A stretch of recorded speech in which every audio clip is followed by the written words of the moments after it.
사도신경으로 신앙 고백하겠습니다.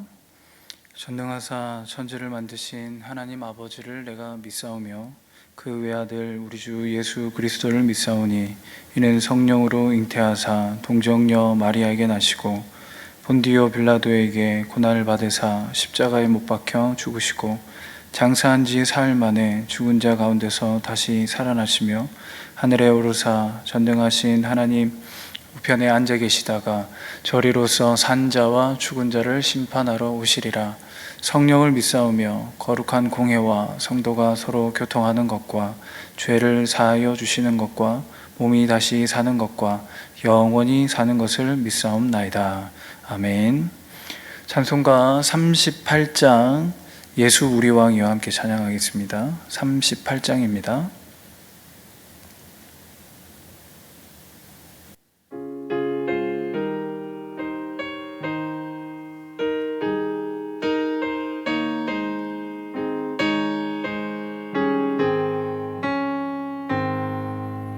예수 우리 왕이여 이곳에 오셔서 우리가 왕께 드리는 영광을 받아주소서. 우리는 주님의 백성, 주님은 우리 왕이라. 왕이신 예수님 오셔서 좌정하사 다스리소서.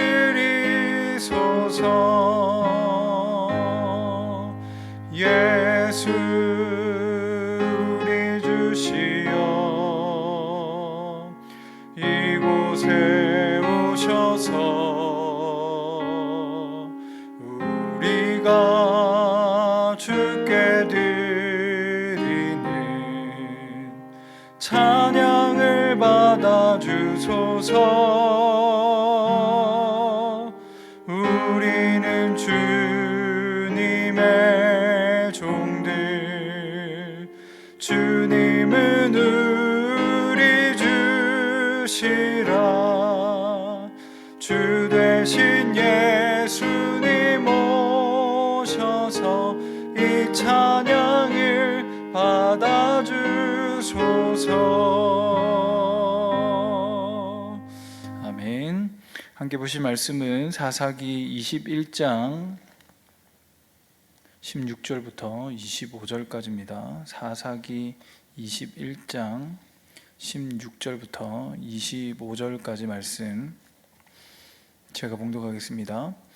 회중의 장로들이 이르되 베냐민의 여인이 다 멸절되었으니 이제 그 남은 자들에게 어떻게 하여야 아내를 얻게 할까 하고 또 이르되 베냐민 중 도망하여 살아남은 자에게 마땅히 기업이 있어야 하리니 그리하면 이스라엘 중에 한 지파가 사라짐이 없으리라. 그러나 우리가 우리의 딸을 그들의 아내로 주지 못하리니 이는 이스라엘 자손이 맹세하여 이르기를 딸을 베냐민에게 아내로 주는 자는 저주를 받으리라 하였음이로다 하니라. 또 이르되 보라 베델 북쪽 르보나 남쪽 베델에서 세겜으로 올라가는 큰 길 동쪽 실로에 매년 여호와의 명절이 있도다 하고 베냐민 자손에게 명령하여 이르되 가서 포도원에 숨어 보다가 실로의 여자들이 춤을 추러 나오거든 너희는 포도원에서 나와서 실로의 딸 중에서 각각 하나를 붙들어 가지고 자기의 아내로 삼아 베냐민 땅으로 돌아가라. 만일 그의 아버지나 형제가 와서 우리에게 시비하면 우리가 그에게 말하기를 청하건대 너희는 우리에게 은혜를 베풀어 그들을 우리에게 줄지니라.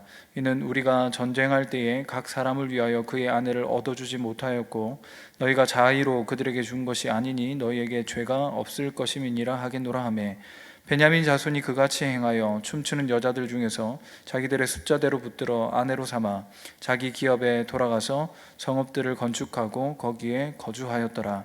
그때 이스라엘 자손이 그곳에서 각기 자기의 지파 자기의 가족에게로 돌아갔으니 곧 각기 그곳에서 나와서 자기의 기업으로 돌아갔더라. 그때 이스라엘의 왕이 없으므로 사람이 각기 자기의 소견에 옳은 대로 행하였더라. 아멘. 잠시 기도합니다. 하나님 감사합니다. 우리에게 또 추석 명절을 허락하시고 가족들과 함께 시간을 보낼 수 있도록 인도하시니 감사합니다. 코로나로 인해서 여러 가지 제약이 있지만 그럼에도 불구하고 가족들과의 만남에 또 소통의 끈이 끊어지지 않게 하시고 하나님 여러 모양으로 하나님 잘 소통하고 또 만나고 하여서 정말 가족 간의 하나님 사랑과 또 하나님 함께함이 더욱더 커져 나갈 수 있도록 인도하여 주옵소서. 또 이 새벽에도 우리가 함께 말씀을 나누고자 합니다. 주님께서 말씀을 부어주시어 하나님 사사기를 통해 우리에게 주시는 하나님의 교훈을 깨닫고 하나님의 그 말씀대로 뜻대로 가르치심대로 우리가 살아갈 수 있도록 도와주옵소서. 감사드리며 예수님의 이름으로 기도드리옵나이다. 아멘. 할렐루야. 이 시간에도 하나님의 은혜와 평강이 또 말씀을 통해서 성령님을 통해서 가득하기를 주님의 이름으로 간절히 축원합니다. 아멘. 싸움 중에서 가장 미련하고 어리석은 싸움은 어떤 싸움일까라고 좀 생각을 해봤는데요. 가장 미련하고 어리석은 싸움은 아마도 내부 분열로 인한 이런 내부 간의 어떤 싸움이 아닌가 이렇게 생각됩니다. 결국에 이익을 얻는 자는 그 싸움의 그 당사자들이 아니라 승자가 아니라 그 주변 사람들 또는 주변 민족이나 국가라고 하는 것을 우리는 자명하게 볼 수 있기 때문에 그렇습니다. 오늘 말씀은요 사사기의 마지막 부분입니다. 그래서 사사기에 일어난 일들을 총정리하고 그리고 결론을 짓는 그러한 말씀이 바로 오늘 말씀입니다. 이스라엘 연합군과 베냐민 지파와의 전쟁이 총 3차에 걸쳐서 일어났습니다. 1차와 2차에서는요 희한하게도 베냐민 지파가 이겼어요. 이스라엘 지파의 군대의 숫자는 약 한 40만 명 정도가 모였고 베냐민 지파는 약 한 2만 5천 명 정도가 모였는데 그 압도적인 전력 차이가 있었음에도 불구하고 베냐민 지파가 1차와 2차에 승리한 것은 아주 놀라운 일입니다. 그러나 세 번째 전투에서는 이스라엘 연합군이 이제 확실하게 이기게 되죠. 그리고 그 과정에서 기브아 앞에서 이제 남자 장정들이 18,000명이 죽게 되고 또 림몬 바위에 이르는 큰 길에서 5,000명이 죽게 되고 또 기돔이라고 하는 곳에서 약 한 2,000명이 죽게 되는데요. 그래서 총 25,000명의 용사가 죽는 그런 안타까운 일이 일어납니다. 그리고 600명의 남성이 남게 되는데 그들은 이제 림몬 바위 쪽으로 도망가서 숨게 됩니다. 사실상 베냐민 지파의 그 남성들이 거의 다 죽게 되면서 베냐민 지파가 이제 12지파에서 이제 사라져 버리게 될 진멸에 가까운 그런 어떤 상황에 이르게 됩니다. 이 모든 상황은 사실 뭐 누가 승자이고 누가 패자냐고 말할 수 없는 상황이죠. 왜냐하면 같은 동족이기 때문에 그렇습니다. 동족의 그 이 상잔의 이 비극이라고 할 수 있는 그런 일이 일어난 것입니다. 우리로 얘기하면 6.25 전쟁이 일어나가지고 북에서 남침을 해서 남쪽이 초토화되었고 그리고 또 이제 밀고 올라가는 과정에서 또 북쪽도 뭐 마찬가지로 초토화되었고 그러면서 얼마나 많은 국민들이 죽게 되었습니까? 그리고 그간에 닦아놓았던 그런 경제적인 어떤 그런 여러 가지 모습들 또 건물들 뭐 사회 구축된 어떤 시스템들 이런 것들이 다 망가져서 어떻게 보면 그 광복 이후에 이렇게 나라를 건설했던 그 힘듦보다 전쟁 이후에 나라를 다시 재건해야 되는 그 힘듦이 훨씬 더 크지 않았을까 그렇게 생각됩니다. 12지파 중 하나인 이 베냐민 지파가 거의 사라질 위험에 놓이니 그제서야 이스라엘 연합군은 사태의 심각성을 깨닫고 전쟁을 멈추게 됩니다. 그리고 어떻게 하면 이 베냐민 지파를 다시 재건할 수 있을까에 대한 이제 논의를 하게 되죠. 앞서 말씀드린 것처럼 베냐민 지파에는 장정이 이제 600명밖에 남지 않은 그런 상황입니다. 그들이 재건되기 위해서 이제 베냐민 지파의 숫자가 늘어나기 위해서는 뭐 방법은 하나죠. 그들이 결혼을 해서 자녀를 많이 낳는 그 방법밖에는 없습니다. 그런데 문제는 전쟁하는 과정 속에서 결혼할 만한 처녀들이죠. 여자들이 다 죽은 거예요. 그래서 베냐민 지파 내부적으로 결혼할 여인들이 없다라는 게 이제 문제고, 두 번째 문제는 뭐냐면 전쟁의 과정 속에서 이스라엘 11지파의 그 지파들이 미스바에서 모여서 하나 맹세를 하게 되는데, 그건 뭐냐면 우리의 딸들을 이 베냐민 지파 사람들과 결혼을 시키지 않겠다라고 하는 맹세를 하게 됩니다. 그래서 다른 11지파의 처녀들과 이 베냐민의 600명의 남성들과 결혼을 시킬 수가 없는 상황이에요. 그러니까 이들은 호라비로 죽을 수밖에 없는 이제 그런 상황이 된 거죠. 그러니까 전혀 이 베냐민 지파가 다시 부흥하고 숫자가 늘어날 가능성이 지금 없는 그런 상황입니다. 가정을 꾸릴 수가 없어요. 그래서 이제 어제 말씀이기도 한데요, 미스바에서 그 한 맹세에 참여하지 않은 어떤 그 사람들이 있는지 알아본 결과 야베스 길르앗 사람들이 이제 그 맹세에 참여를 하지 않은 겁니다. 그래서 아주 잔인한 일을 저지릅니다. 그곳에 이제 가서 그쪽에 야베스 길르앗의 남자들을 다 죽이고요, 또 남자들과 잔 여자들도 다 죽이고 처녀들만 데리고 와서 600명 중에 400명의 이 베냐민 남성들과 강제 결혼을 시키게 되는 거죠. 그 과정에서 림몬바에 숨어있던 이 베냐민 지파와 평화를 선포하게 되고, 그리고 그 400명의 여인들을 아내로 주게 됩니다. 그런데 또 200명이 여전히 부족한 상황이잖아요. 여러분이 한번 잘 생각을 해보십시오. 이 지금 진행되는 과정 하나하나가 계속 너무나 잔인한 그런 상황입니다. 악이 악을 낳고 있는 상황. 보세요. 베냐민의 불량배들이 레위인 첩을 윤관하면서 악을 저질렀습니다. 그리고 그것이 이제 이스라엘 전체로 확장되었고, 이스라엘도 그것을 해결하기 위한 과정 속에서 오히려 그 상황이 더욱더 심각해지고, 이제 베냐민 지파가 멸절 직전까지 가게 되었습니다. 근데 멸절 직전의 상황을 또 해결하기 위해서 야베스 길르앗에 가서 잘 살고 있는 그들을 죽이고, 남자들을 죽이고, 여인들을 죽이고, 처녀들을 이제 데리고 와서 이제 강제 결혼을 시킵니다. 뭐 말이 데려왔다는 거지 납치한 거죠. 소위 말해서 납치한 거예요. 잔혹한 살인이 일어났고요. 그러니까 죄의 확장성이라고 하는 것은요, 우리가 생각하는 것보다 훨씬 더 심각하고 강력합니다. 그렇기 때문에 우리는 작은 죄부터 하나하나 발견하고 미리 빨리 이것을 제거하지 않으면, 여러분, 그 죄는 나도 모르는 사이에 내 삶에 점점 커지게 되고 죄에 둔감해지게 되고, 그리고 더 큰 죄를 지어도 양심의 가책이나 거리낌이 없어지게 되는 그러한 일이 일어나게 되는 겁니다. 그러면 베냐민의 남은 남자 200명, 이들은 어떻게 해야 됩니까? 이들의 아내도 또 구해줘야 되지 않겠습니까? 그러던 중 이제 그 이스라엘의 장로들이 실로에서 지키는 실로에서 여호와의 명절을 지키는 그 일들이 좀 생각이 났습니다. 오늘 본문의 19절 말씀인데요, 함께 읽어보도록 하겠습니다. 19절입니다. 시작.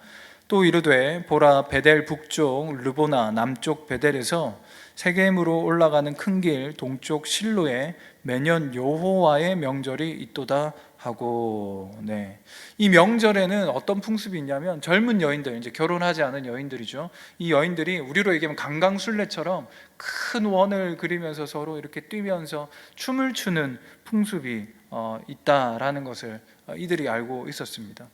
그래서 이제 장로들이 베냐민 남자 200명에게 명령하기를, 너희는 그 절기가 일어나는 춤을 추는 그 장소 주변의 포도원에 숨어다가 이들이 이렇게 춤을 출 때 원하는 그 여인들을 한 명씩 데리고 와서 자신의 아내로 삼으라 라고 이렇게 얘기를 하고요. 그리고 만약에 이제 그의 아버지나 형제들이 문제 삼으면 우리가 해결하겠다라고 이렇게 이야기를 해주는 겁니다. 그리고 베냐민 사람들은 실제로 이제 그렇게 해서 아내 그 여인들을 한 명씩 데려다가 자신의 아내로 이제 삼게 됩니다.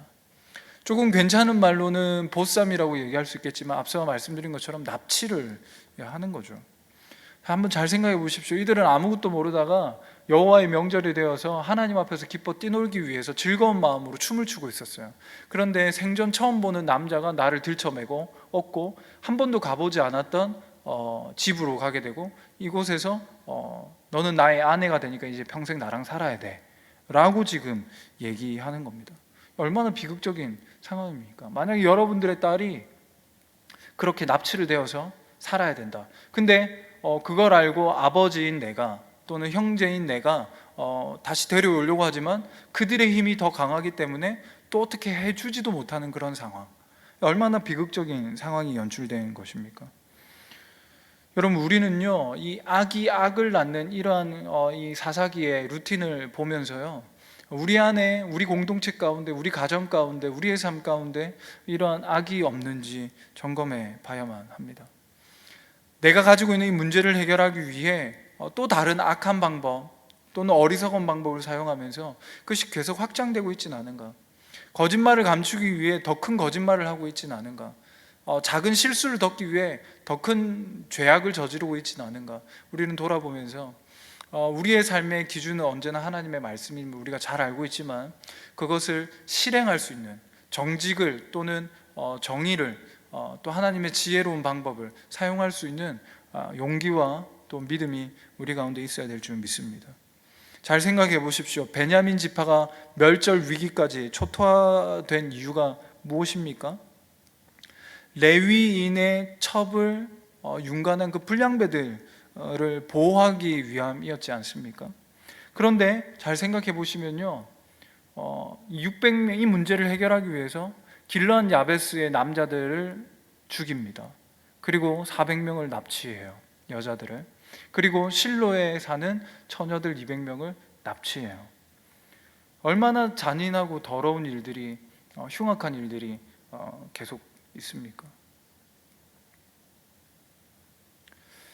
그리고 이들은 이게 문제가 해결된 것처럼 이스라엘 모든 지파의 사람들은 다 자기 가족으로, 집으로 돌아갑니다. 그리고 나서 마지막으로 사사기를 총정리하는 말씀을 하게 됩니다. 25절 말씀입니다.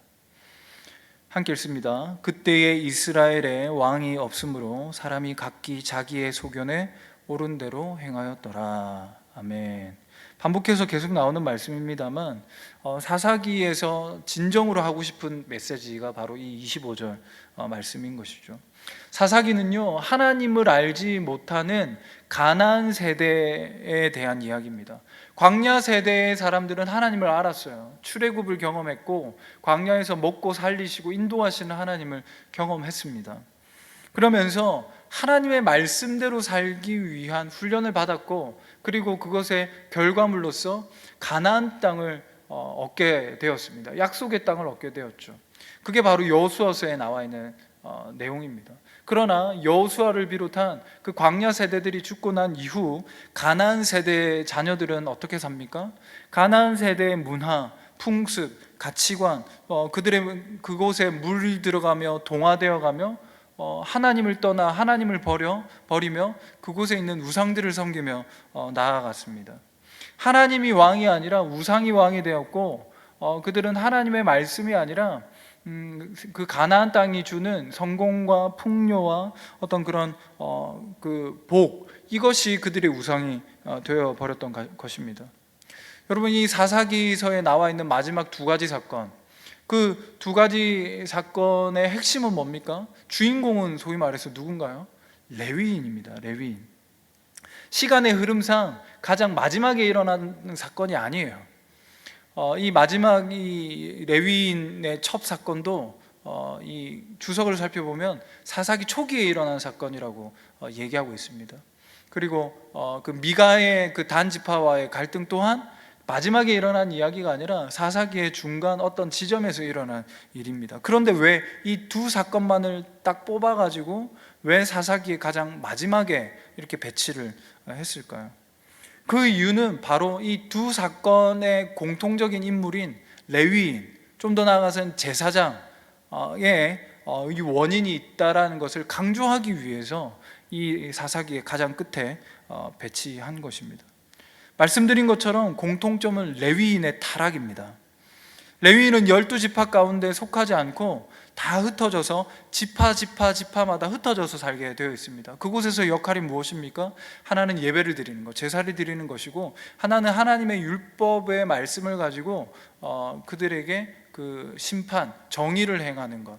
그래서 백성들에게 소위 말해서 말씀을 가르치는 역할, 말씀을 알려주는 역할을 감당하는 이들이 바로 레위인이고 그들의 흩어져서 사는 이유이며 사명입니다. 당시 이스라엘의 왕이 없어서 자기의 소견대로 살게 된 가장 결정적인 이유, 그거는 뭐냐면요, 레위인을 기반으로 한, 중심으로 한 예배가 무너졌고 그리고 말씀이 무너졌기 때문에 일어난 일입니다. 레위인의 타락으로 인해서 가나안 세대들이 하나님의 말씀을 제대로 듣지 못하고 배우지 못했던 겁니다. 그리고 살아계신 하나님의 역사를 경험하지 못하게 된 거죠. 그러니 이들은 하나님께 눈을 돌리는 것이 아니라 세상에 눈을 돌리게 되고 가나안에 눈을 돌리게 되고 그곳의 풍요와 번영과 성공을 쫓아가는 삶에 집중을 하게 된 것입니다. 오늘날로 말하자면 목회자들이 하나님의 이 말씀을 성도들에게 제대로 가르치지 않는 거예요. 말씀은 여전히 선포하고 가르치고 전하지만 정말 하나님이 원하시는 말씀, 하나님이 바라시는 말씀, 이 하나님이 성경 안에서 의도하신 말씀 그대로가 아니라 자기 소견에 옳은 대로 말씀을 해석하고 듣기 좋은 말씀을 가르치고 그리고 이게 성도들이 원하는 대로만 이렇게 강단에서 이야기가 나오는 거예요. 어디에서나 들을 수 있는 그런 어떤 말씀, 이야기, 강의, 세미나 이런 것이 아니라 교회에서만 들을 수 있는 것, 즉 한마디로 얘기해서 하나님에 관하여, 그리고 복음에 관하여, 구원과 생명에 관하여, 십자가에 관하여 선포하지 않고 세상에서도 들을 수 있는 그런 윤리나 어떤 지침이나 방법론 이런 것들이, 그리고 축복 이런 것들이, 잘됨 이런 것들이 강단에서 정말 하나님이 원하시는 핵심 메시지인 것처럼 선포되기 때문에 성도들이 계속 하나님이 아닌 그런 것에 눈을 돌리게 되는 것이죠. 그래서 첫 번째 책임은 레위인에게 있는 거예요. 그리고 지금으로 얘기하면 목회자에게 이 교회의 타락의 원인이 있다라는 겁니다. 뿐만 아니라 두 번째 책임은 누구에게 있을까요? 부모 세대에게 있습니다. 광야 세대의 사람들이 가나안 세대의 자녀들에게 말씀을 제대로 전파했다면, 가르쳤다면 이런 문제는 일어났겠지만 지금보다 이렇게까지 심하지는 않았을 겁니다.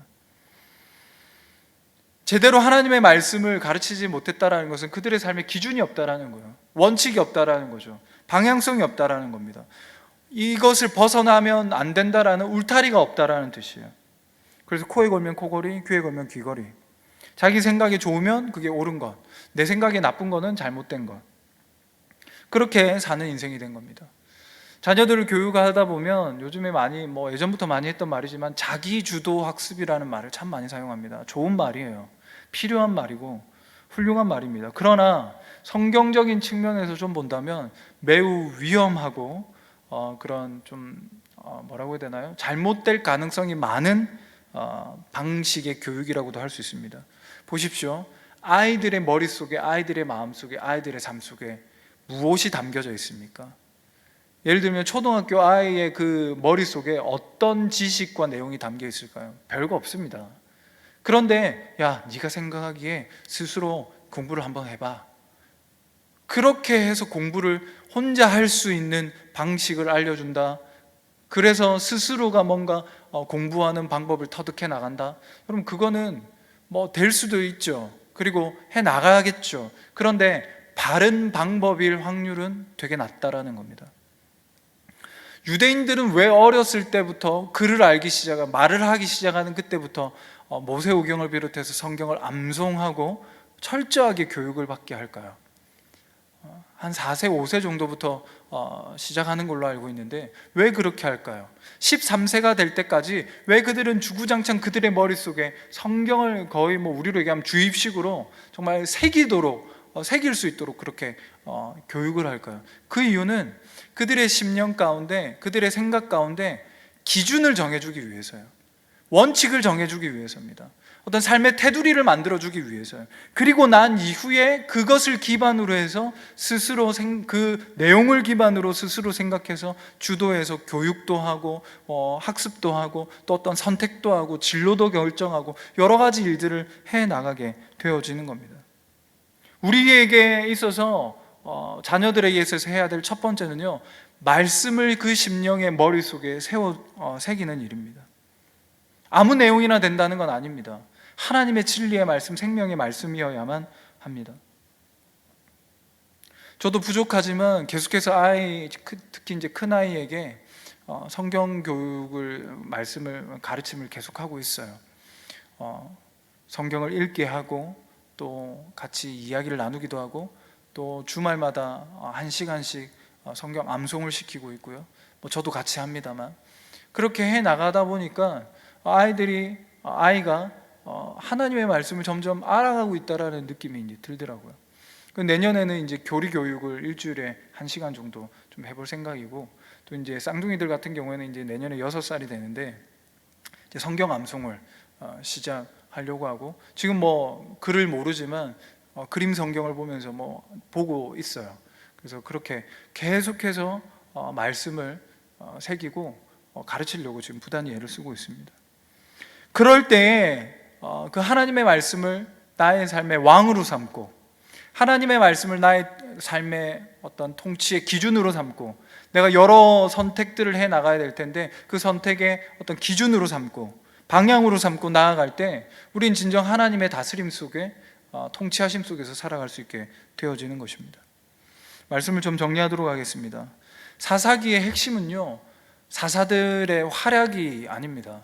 어떤 사사가 뛰어났더라, 어떤 사사가 진짜 막 멋있게, 막 힘있게, 막 지혜롭게 막 엄청난 일들을 이 외부의 적들을 물리쳤더라, 이걸 얘기하는 게 아니라 말씀이 없었던, 그래서 말씀이 왕이 되지 못해서 하나님의 다스림을 받지 않았던, 그것을 거부해서 떠났던 이들의 그 죄악된 삶을 지금 고발하기 위해서 이 사사기를 기록한 것입니다. 그리고 그 원인 중에 하나가 바로 이 레위인들의 자신의 역할을 감당하지 못한 것, 이것이 핵심이라는 것을 지금 고발하고 있는 것입니다. 사랑하는 성도 여러분, 말씀을 통해서 하나님의 온전한 다스림 속에서 살아가는 우리 모두가 되기를 간절히 소망합니다. 눈에 보이는 무엇인가가 우리의 통치자가 아니에요. 눈에 보이지 않는 하나님이 우리의 왕이시고 우리의 통치자십니다. 그리고 하나님은 그 자신을 대신해서 우리에게 통치의 그 힘으로, 기준으로, 그 법으로 주신 것이 바로 하나님의 말씀인 것이죠. 그래서 눈에 보이지 않지만 영원한 왕이신 우리 하나님, 그리고 그 하나님의 말씀을 통해서 나의 소견에 옳은 대로가 아닌 하나님의 뜻대로, 말씀대로 우리가 그 다스리심과 통치하심 속에서 살아가는 우리 모든 성도님들 되시기를 주님의 이름으로 간절히 축원합니다. 아멘. 기도하겠습니다. 하나님 감사합니다. 사사기가 이렇게 마무리됩니다. 수많은 인물들도 나왔고 또 스토리들도 나왔고 또 하나님 여러 가지 내용들이 많았지만 그 가운데 무엇보다 우리가 기억해야 될 것은 눈에 보이지 않는 하나님의 그 다스리심, 하나님이 나의 왕이시며 하나님의 말씀이 나의 왕임을 기억하고 그 말씀의 통치하심 속에 살아가는 우리 모두가 될 수 있도록 도와주옵소서. 내 안에 말씀을 새기게 하시고 우리 자녀들에게 부단히 하나님의 말씀을 새김으로 하나님의 말씀이 왕임을 인정하고 그 말씀 속에서 살아갈 수 있는 훈련을 받는 우리 모든 자녀 세대들 될 수 있도록 축복하여 주시옵소서. 하나님, 새벽 하나님 우리가 기도하며 나아갈 때에 우리의 기도를 들으시고 우리 안에 있는 작은 죄까지도 보게 하시며 하나님 끊어내게 하시고 하나님 안에서 말씀을 통하여 거룩하고 정결하게 하나님의 백성답게 살아가는 힘을 얻는 우리 모두가 될 수 있도록 역사하여 주옵소서. 감사드리며 우리 구주 예수님의 이름으로 간절히 기도드리옵나이다. 아멘. 하늘에 계신 우리 아버지여, 이름이 거룩히 여김을 받으시오며 나라가 임하옵시며 뜻이 하늘에서 이루어진 것 같이 땅에서도 이루어지이다. 오늘 우리에게 일용할 양식을 주시옵고 우리가 우리에게 죄 지은 자를 사하여 준 것 같이 우리 죄를 사하여 주시옵고 우리를 시험에 들게 하지 마시옵고 다만 악에서 구하시옵소서. 나라와 권세와 영광이 아버지께 영원히 있사옵나이다. 아멘. 우리 함께 두 손 들고 기도합니다. 하나님, 우리에게 말씀을 부어 주옵소서. 성령의 조명하심 속에 하나님이 우리에게 주신 말씀의 의미, 의도, 그 뜻을 정확히 분별하며 그것을 붙들고 하나님의 자녀로서, 백성으로서 온전히 살아갈 수 있도록 도와주옵소서. 우리 말씀 생각하면서 주여 한번 외치고 기도합니다. 주여. 아버지 하나님, 이 시간 주님의 은혜를 구합니다. 하나님, 우리 가운데 성령의 조명하심 속에 말씀을 부어 주시옵소서. 말씀이 우리의 왕입니다. 말씀의 통치하심과 다스림을 받는 삶이 되게 하여 주시옵소서.